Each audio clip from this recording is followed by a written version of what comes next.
अपनी कॉमेडी और मिमिक्री के लिए मशहूर श्याम रंगीला के चेहरे पर उदासी छाई हुई थी। वो समझ नहीं पा रहे थे कि वो हंसे या रोए। दरअसल उत्तर प्रदेश की वाराणसी लोकसभा सीट से चुनाव लड़ने की मंशा रखने वाले कॉमेडी श्याम रंगीला को बहुत बड़ा झटका लगा है।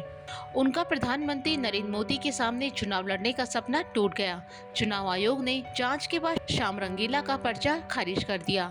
वहीं पर्चा निरस्त होने के बाद श्याम रंगीला ने कहा कि हमारा यही उद्देश्य था कि हम बता सके कि लोकतंत्र कितने खतरे में है। भावुक होते श्याम रंगीला ने कहा कि मैं हंसाने वाला एक कलाकार हूं, लेकिन आज कुछ भी कह पाने की स्थिति में नहीं हूं। श्याम रंगीला ने कहा कि अब मैं सोचता हूं कि कॉमेडी ही बेहतर क्षेत्र है, राजनीति मेरे बस की बात नहीं है। लोग कह रहे हैं कि आप चुनाव लड़ने निकले हो, आपको वोट नहीं मिलेंगे, 500 नहीं मिलेंगे, 1000 नहीं मिलेंगे। अरे हम जीतने नहीं निकले थे, ये दिखाने निकले थे, ये दिखा रहे हैं आपको। ये दिखाने निकले थे हम, ये दिखा रहे हैं, ये सच्चाई दिखा रहे हैं आपको। देश की सबसे चर्चित वाराणसी से श्याम रंगीला ने नामांकन पर्चा दाखिल किया था। 15 मई को शाम को जांच के लिए बुलाया गया। जांच के बाद जब वो कार्यालय से बाहर निकले तो उन्होंने कहा कि कड़ी मेहनत और मुश्किलों का सामना करने के बाद हमने 14 मई को वाराणसी की लोकसभा सीट पर नामांकन पर्चा दाखिल किया था।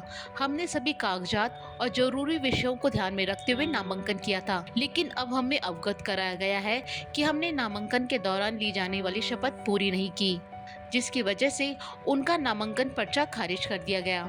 श्याम ने कहा कि डॉक्यूमेंट प्रस्तावक से लेकर सब कुछ थे, लेकिन फिर डीएम ने बताया आपके डॉक्यूमेंट में कमी है, आपने शपथ नहीं ली। जो 25 से 27 लोग गए थे, मोदी जी के अलावा किसी को शपथ नहीं दिलाई गई। हमारे साथ वकीलों को नहीं भेजा गया, सिर्फ अकेले बुलाया गया। वजह बताई गई आपने शपथ नहीं ली। मैंने कहा कि आपने शपथ नहीं दिलाई, तो उन्होंने कहा कि यह हमारा काम नहीं है। कि इंडियन कॉन्स्टिट्यूशन के आर्टिकल 84A में और जो रिप्रेजेंटेशन ऑफ पीपुल्स एक्ट है 1951 के इसके सेक्शन 36(2)A में प्रावधान है कि ये ओथ जो है ये रिटर्निंग अफसर या सहायक रिटर्निंग अफसर दिलवाएंगे। ये उनकी ड्यूटी थी। जब हम बाहर देखे चेक लिस्ट में कि इसमें शपथ का नहीं है, हम तुरंत शपथ का प्रारूप तैयार करके तुरंत हम लोग यहाँ पर अंदर आए।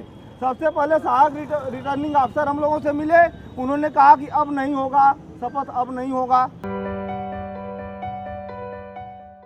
श्याम रंगीला ने कहा कि शायद गंगा मां का आशीर्वाद मुझे नहीं मिला।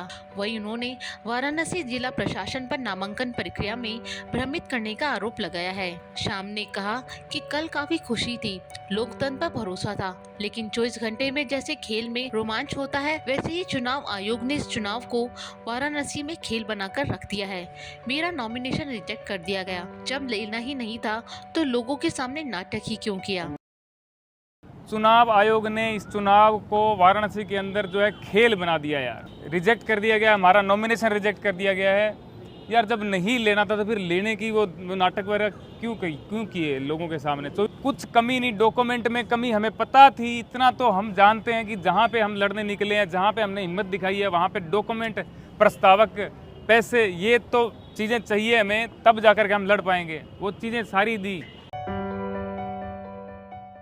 अब नामांकन खारिज होने के बाद श्याम रंगीला वाराणसी सीट से उम्मीदवार नहीं हैं।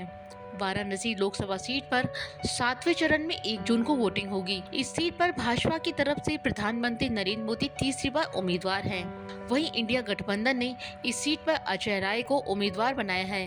वहीं बसपा की तरफ से इस सीट पर अहतर जमाल लारी प्रत्याशी हैं। अब देखना होगा कि क्या प्रधानमंत्री नरेंद्र मोदी इस सीट पर तीसरी बार हैट्रिक लगा पाते हैं या नहीं।